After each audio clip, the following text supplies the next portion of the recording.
They called her grandma, mocked her, doubted her, until the day a Black Hawk landed and a general saluted her in front of everyone.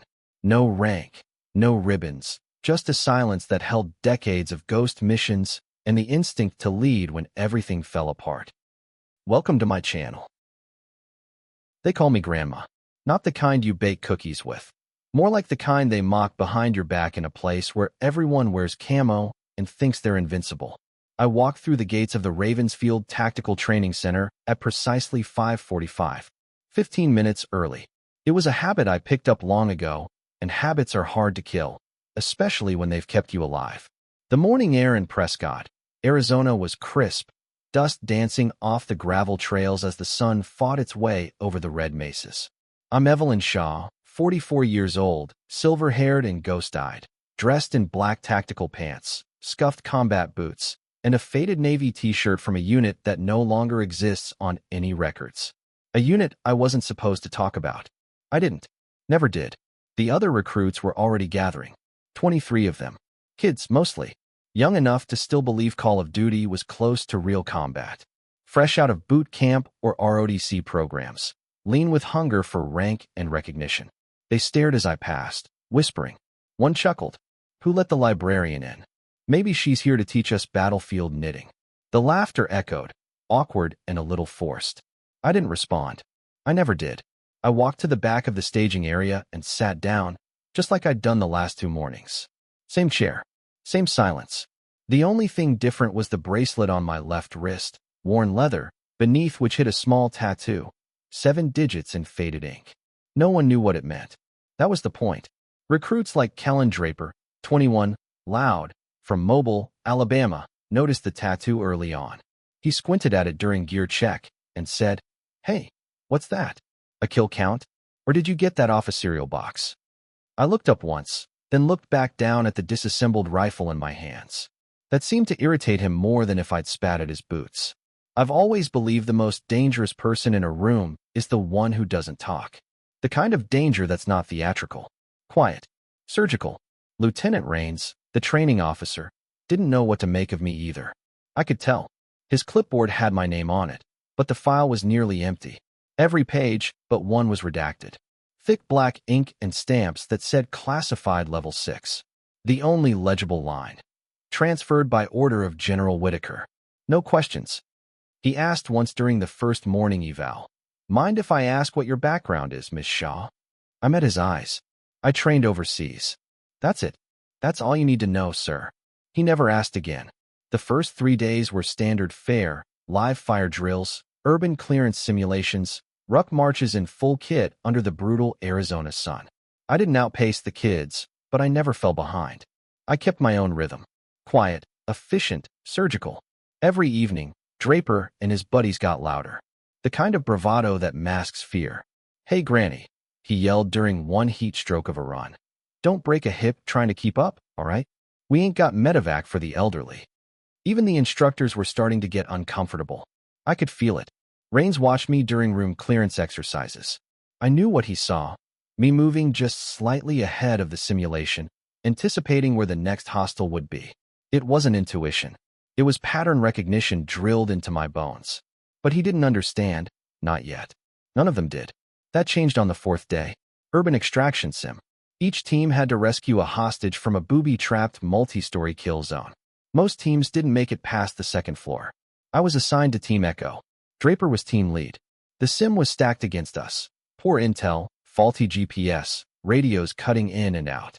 We were 12 minutes in when Draper froze in a stairwell. No map data. Nothing on the radio.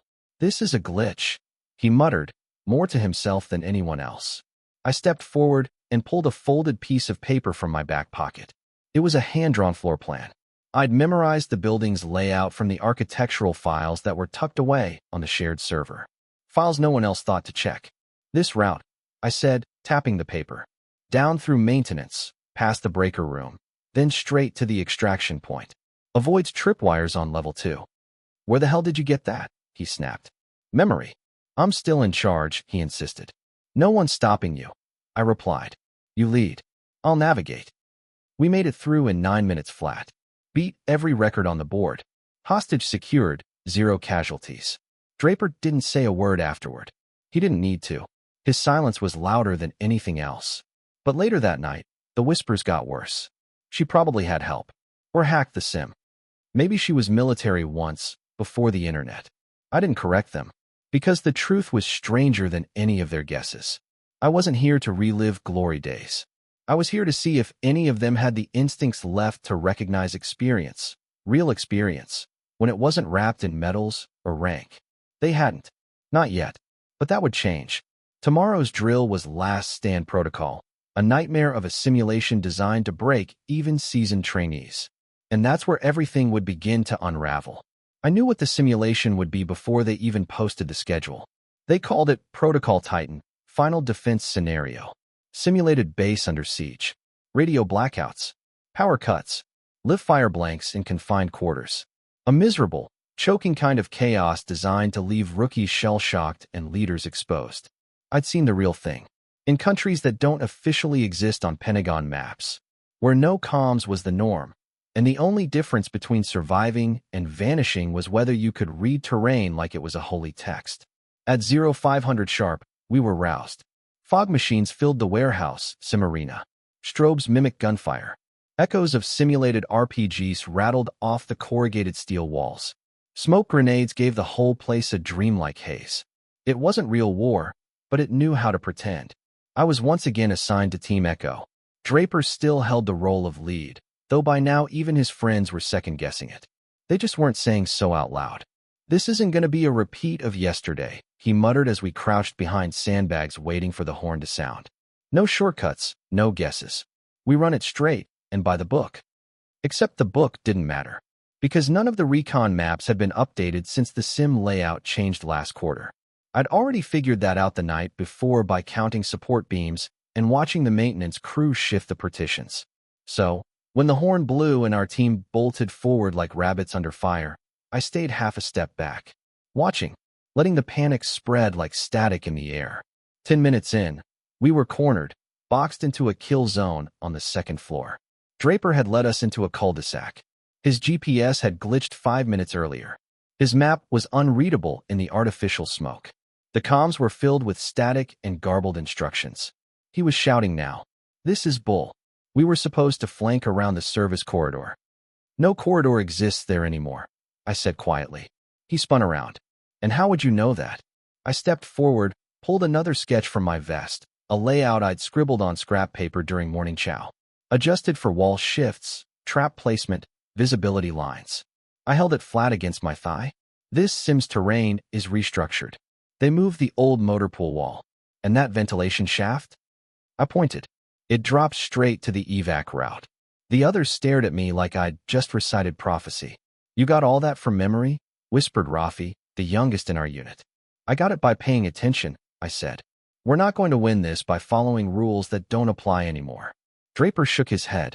I'm not taking orders from some antique who probably trained during the Gulf War. I didn't argue. I just looked him in the eye and said, stay and fail if you want. But I'm leaving in 2 minutes, and I'll get our team out. The exit's behind the generator block on the lower level. We can move under the debris netting and avoid every major engagement. There was a moment, just one, where I saw the flicker in Draper's eyes. Doubt. Fear. The slow realization that leadership wasn't about barking orders. It was about knowing what to do when no one else did. He didn't say yes. But he didn't stop me, either. And when I moved, they followed. We ghosted through the lower levels, weaving through smoke and collapsing scaffolds. I led them across the scaffold edge, around the enemy hot zones, down into the ventilation duct, and finally out through a hatch no one had thought to check. We reached the evac point with 90 seconds to spare. Rains was waiting there, clipboard in hand, brow furrowed so tight it looked like it might snap. He scanned the tally sheet in disbelief. Fastest completion in 6 training cycles, he muttered. No injuries. No comms. No map. How the hell? Before I could answer, we heard it. Rotors. The low, deep chop of an incoming Black Hawk, slicing through the Arizona sky like it was pulling the heat behind it. Nobody lands a Black Hawk here. Not unless someone very high up wants eyes on something. Or someone. The rotor wash kicked up a hurricane of dust and hot wind as the chopper descended onto the pad. It wasn't in the schedule. It wasn't part of the simulation. Draper wiped sweat from his brow, confused. Who the hell? When the side door opened, out stepped General Franklin Whitaker, full-dress uniform despite the heat. His white hair cropped short, his eyes sharp enough to cut steel. He didn't look at Rains. Didn't glance at the trainees. He walked past them like ghosts and came to a stop in front of me. His voice was quiet, measured. "Sergeant Evelyn Shaw," he said. "Raven Unit thought we'd lost you." You could have heard a pin drop. Then he did something no one expected. He stood at attention and saluted me. Behind me, I heard a half-whispered, "Wait, what?" from someone. Recruits froze in mid-breath. Draper looked like someone had knocked the air out of him. The tattoo under my bracelet suddenly wasn't just a curiosity. It was a code, a name whispered in classified circles, a story none of them were ready for. Rains spoke up, stunned. "General, no one informed me of any visits, sir." General Whitaker gave him a glance. "This isn't a visit, Lieutenant. It's a reckoning." He turned to the rest of the recruits. "You all need to hear what I'm about to say." They listened, because suddenly, they weren't in a training sim anymore. They were standing in a living history book, and they were about to find out what happens when you mistake silence for weakness. The general stood in the dirt with the wind tugging at his sleeves, and 23 recruits stared like they were seeing a ghost. Or maybe they were realizing they'd mocked one. 18 years ago, General Whitaker began, his voice low but sharp enough to cut through the hot Arizona air. There was a unit that didn't officially exist. No name on the roster. No unit badge on the shoulder. Just a tattoo, numbers burned under the skin like ghosts of missions never filed. He looked straight at Draper. The kid shifted his weight and dropped his eyes. "They were called Raven Unit," the general said, "and they operated in places the government never acknowledged. I authorized those operations myself. One mistake could have sparked an international incident. And if you think that's dramatic, ask the dozen men and women who survived only because one person saw the exits before the traps were laid." His gaze drifted back to me. I didn't flinch. "That person," he said, "was Sergeant Evelyn Shaw. And she didn't just survive those missions. She kept others breathing through days of gunfire, heat stroke, and terrain that would snap your bones in silence." Someone coughed, awkward and tight. "I gave her the option to come back years ago," Whitaker continued. "She refused. Said she'd seen enough medals. Enough politicians taking credit for things they couldn't spell. But last month, she reached out. She wanted to return. Not for fanfare. Not for a paycheck. Just to see if her knowledge, her instinct, still meant something in a world addicted to tech and titles." He let the silence stretch like barbed wire. "None of you knew who she was. That was the point. We wanted to see if any of you could recognize value before rank. If you could spot wisdom when it wasn't wearing 4 stars or shouting over a megaphone." He scanned the group. I could see their faces now. The recognition, the regret, the dawning shame. "And most of you failed," he said simply. "Spectacularly." Draper's mouth opened slightly like he wanted to defend himself, but nothing came out. Whitaker continued. "You mocked her. You dismissed her because of her hair color, her silence, her refusal to play your games. And still, she led you out of a no-win scenario faster than any team we've tested in 6 cycles." Sarah, the one who'd laughed hardest during that awful radio prank, was crying now, quietly, tears streaking down red cheeks. The general took a step toward me. "Sergeant Shaw, I need to ask, do you still want to do this?" I looked at the recruits, at the eyes that had once rolled behind my back, now wide, uncertain, some hopeful, most ashamed. "They're young," I said, voice steady. "They think experience comes with a YouTube channel and a chest full of ribbons. But that's not their fault." Whitaker tilted his head. "You think they can learn? They already started," I said. "What matters is if they keep going." Then I turned to Draper. He stood stiff as a board, pale, sweating in the sun. "Recruit," I said, "I'm not here for apologies. I've had worse insults whispered by men who never made it home. But if you're serious about learning, then start now. Own it." He stepped forward, throat working to find words. I was wrong," he said finally, voice cracking. "Everything I said. Everything we did. I thought I was leading. I didn't know what leadership looked like." I didn't let him off the hook with a smile. Just gave a nod. Leadership isn't shouting the loudest. It's knowing the quietest person in the room might be the one holding the map. Rains looked like someone had reset his whole worldview. He stepped forward, clearing his throat. "Sergeant," he said, I had no idea. If I had, you'd have treated me differently, I finished. That's the problem. General Whitaker gave a short, dry laugh. She gets right to the root, doesn't she? He turned to the group one last time. From this moment forward, Sergeant Evelyn Shaw is your lead tactical advisor. You'll follow her instructions. You'll listen to what she teaches. And maybe, just maybe, you'll walk out of this program with more than muscle memory and half a dozen tactical acronyms. Then he nodded to me again. Welcome back, Raven. He walked back to the helicopter. Didn't wait for applause. Didn't give a speech. Because men like Whitaker knew when the lesson had already landed. The blades kicked up dust as the chopper lifted off, and the group stood quiet. Some still stunned. Others shifting, itching to say something, but unsure how. That evening, the mess hall felt like a different planet. I walked in with the same tray I always carried. Same coffee. Same small appetite. But this time, the room quieted. And one of the youngest recruits stood up and pulled out a chair for me at the center table. It was a small thing. But in military culture, small things speak volumes. I'll tell you something. Respect that shows up too fast is just disguised fear. But the kind that sneaks in slow, shifts the tone in a room, changes how people breathe when you walk by, that's the kind you earn. The next morning, I felt it the moment I stepped into the mess hall. Forks paused midair. Boots shifted. Conversations dipped into silence before catching themselves and clumsily restarting. I grabbed my usual tray, black coffee, hard-boiled eggs, half a banana, and was halfway to my corner seat when a voice called out. Sergeant Shaw, ma'am, would you like to join us? It was Rafi, the youngest of them. 18, barely grown out of high school. His voice cracked a little on ma'am, and he stood up like he expected to get it wrong. I nodded, sat down across from him. The table filled awkwardly, slowly, like people weren't sure what the rules were anymore. I let them stew in the silence for a bit. They needed to learn how to sit in their own discomfort without needing to patch it up with nervous talk. Draper showed up last. He didn't sit, just stood there holding something small in his hands. I made this, he said quietly. He opened his palm. It was a badge, hand-carved from what looked like birch wood. Crude, but careful. On the front was a rough sketch of the old Raven unit insignia, a blackbird perched over a broken compass. I hadn't seen that symbol in 15 years. He held it out. It doesn't make up for anything, he said. But I didn't want to pretend yesterday didn't happen. I took it. And for the first time since setting foot on this base, I smiled. Just a small one. After Draper left, Sarah slid into the seat beside me. She didn't meet my eyes. I've been keeping notes, she said. All the things you said during drills, things I ignored before. I wrote them down. I thought maybe if you ever wanted to turn them into a manual or something, I could help. She handed me a folded notebook. Neatly written tactical diagrams. Annotated quotes. Some of them things I hadn't realized I'd said out loud.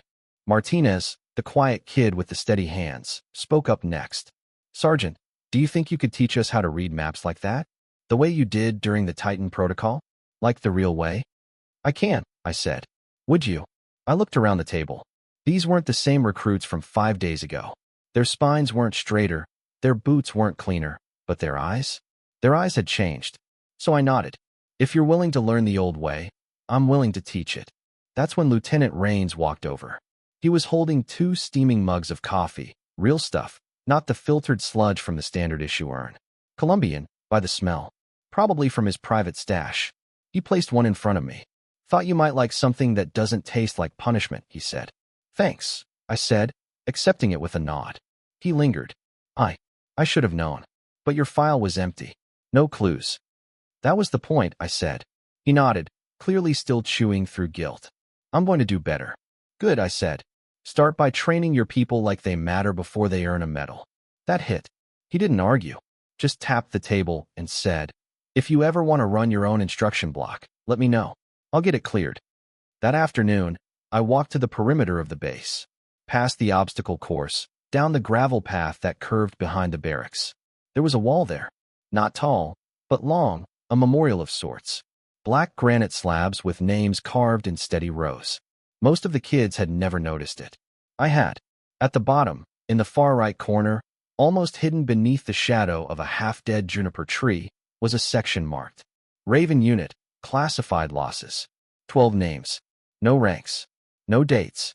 Just names, etched in quiet stone. I knelt and placed my hand flat against the cold surface. We're still here, I whispered. The wind kicked up. Dry, warm, desert wind. Not quite an answer, but something close. Behind me, I heard footsteps.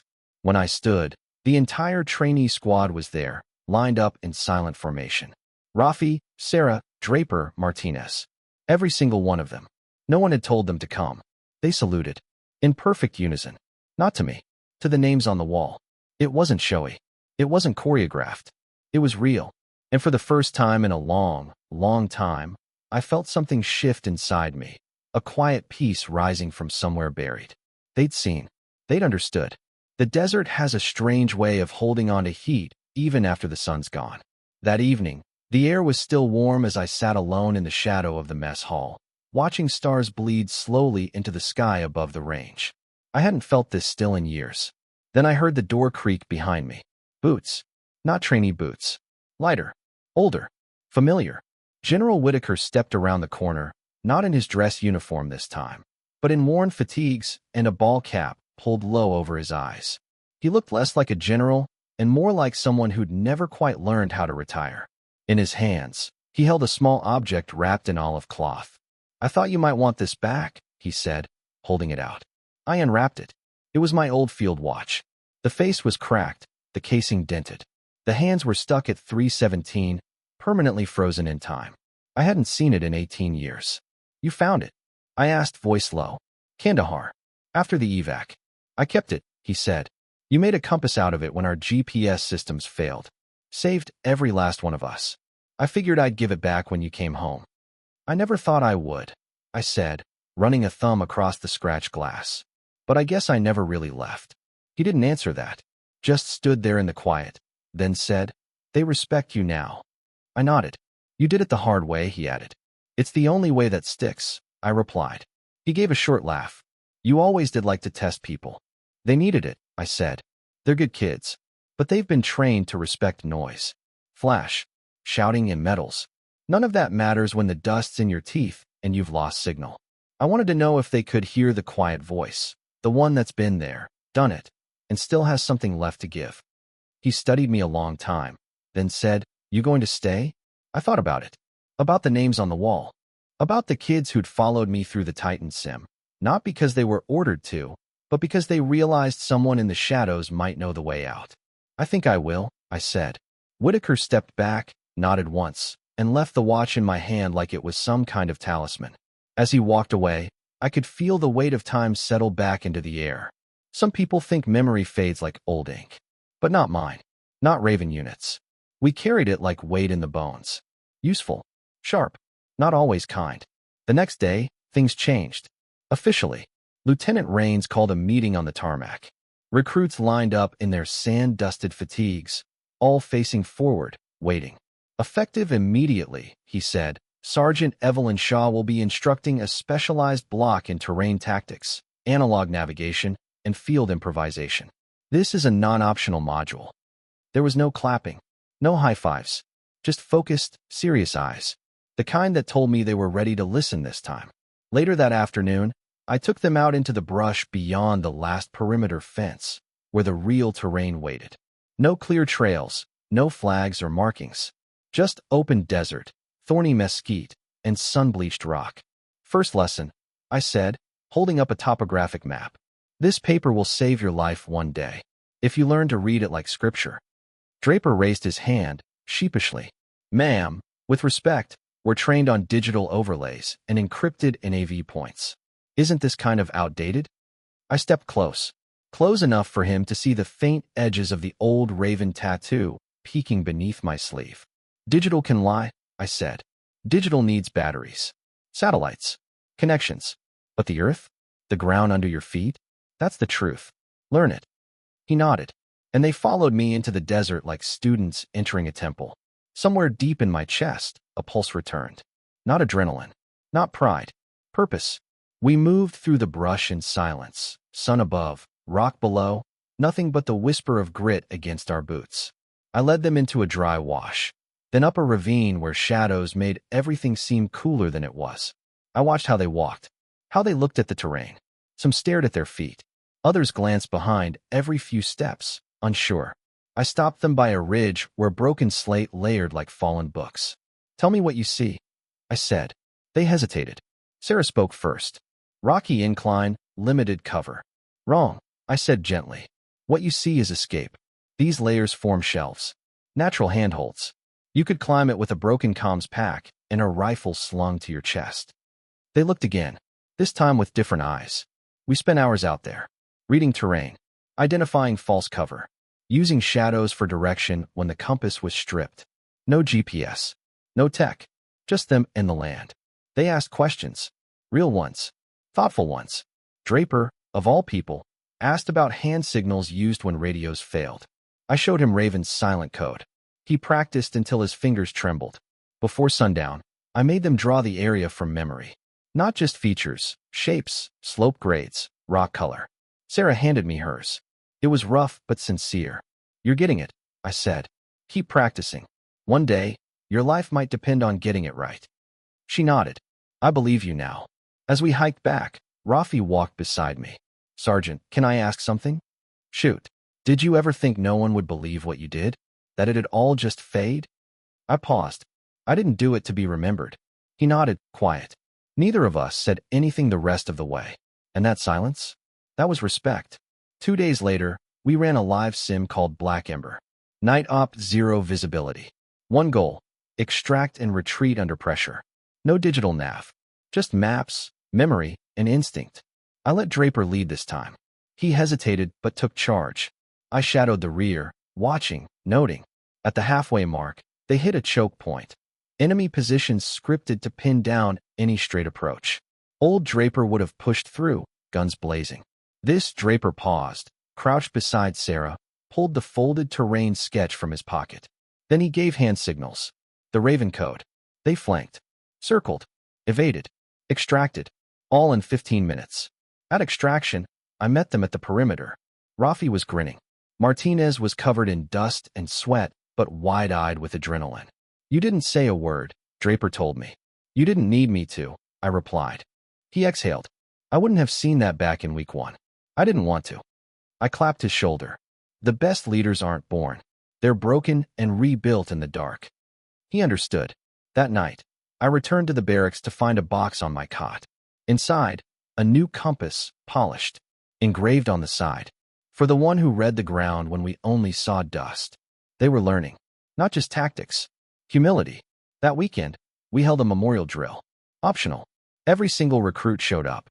We met at the granite wall, where the Raven unit names were etched beneath shadow. No speeches, no commands, just quiet. Sarah read each name aloud. One by one, Martinez laid down hand-sketched maps he'd made, routes from past exercises inspired by Raven tactics. Rafi stood with tears in his eyes. I never met them, he said, but I owe them my life. You showed us how. Draper placed the carved wooden badge he'd made on the base of the wall. They deserve to be known. I stepped forward last, pulled the old field watch from my pocket, laid it on the stone. Tom stopped, I said. But we didn't. We carried it. You carry it now. They stood in silent salute. Not because they were told to, because they meant it. That's when I knew. I hadn't come back just to see if I still had something to teach. I came back to pass it on, and they were ready to carry the weight. The following week felt different. They still ran drills, cleaned gear, filed reports, but there was a shift you couldn't name. A stillness under the movement. Like they'd all grown a layer of depth overnight. Rains noticed it too. These kids, they listen now, he told me over coffee. Even when no one's speaking. They learn the hardest way, I said. The way that sticks. I watched them through the range window one morning. Sarah instructing hand signals to a new group. Draper adjusting a terrain model Martinez had built out of chalk and gravel. They weren't just training. They were teaching. And that's the cycle, isn't it? You survive. You remember. You pass it on. I kept my distance, mostly. Let them build their own rhythm. But every now and then, one would find their way to my office. Quiet knocks, questions about the old days, the unspoken missions. Sometimes I answered. Sometimes I just let silence do the talking. They understood that now. The day I packed my duffel, I didn't make an announcement. No ceremony. No photos. Just one last walk around the training grounds before sunrise, desert wind brushing past like an old friend. On my cot sat the hand-carved badge Draper had made, a set of terrain notes from Sarah, and that compass Rafi had gifted me. I left them all behind, tucked inside the Raven unit training manual the recruits had built together. They'd filled it with field diagrams, sketches, quotes. At the end was a single line written in Sarah's neat hand. "We'll carry it forward." I believed her. As I stepped outside, Martinez stood by the gate, pretending to check equipment. He nodded. No words. That was enough. I slipped the old field watch onto my wrist before heading to the chopper. The face was still cracked, hands frozen at 317. But that didn't matter anymore, because somewhere, a new group of quiet professionals was stepping into the dirt, learning how to see past the noise, how to lead without shouting, how to follow wisdom when it walks in quietly. And that watch still ticked, even if only in spirit, because time moves for those who carry the memory forward.